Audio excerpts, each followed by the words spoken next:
কয়েকদিন আগে আমাদের এখানে সবথেকে বড় রক্ষাকালী মায়ের পূজা হয়ে গেছে। তো আমি আর বর একটু রাত্রেবেলা মানে বরমশাই কাজ থেকে ফেরার পরে চলে গিয়েছিলাম মায়ের শ্বশুরবাড়ি থেকে মায়ের মন্দিরের ডিস্টেন্স ছিল 15 মিনিট, আর বাড়ি থেকে তো আরও কম। তো এতদিন এত কাছে থাকা সত্ত্বেও এত বড় কালী মায়ের দর্শন এখনো পর্যন্ত করতে পারিনি। অনেক বছরের ইচ্ছা ছিল যে মায়ের দর্শন করব, কিন্তু কপালে ছিল না এতগুলো বছর। তো দেখো, দেখতে দেখতে মায়ের দর্শন করার সুযোগও হয়ে গেল। মেলা বসে গিয়েছে 1 মাস আগে থেকে, আর শোভাযাত্রা তো সন্ধ্যে থেকেই শুরুও হয়ে গিয়েছিল। আমরা এসে দেখলাম যে মাকে মন্দিরে প্রবেশ করানো হয়ে গেছে। তো এসে দেখো, মাকে একদম স্পষ্ট মানে খুব ভালোভাবে মায়ের দর্শন করতে পারলাম।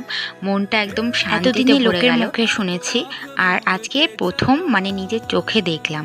এটা শুধু মানে বড় পুজো নয়, এটা সবথেকে বড় মেলা আমার মতে। কিছুক্ষণের জন্য মায়ের দর্শন করতে গিয়ে একদম ঘেমে নিয়ে একাকার। তো দেখো, এখানে এত পরিমাণে ভিড় হচ্ছিল কি বলবো।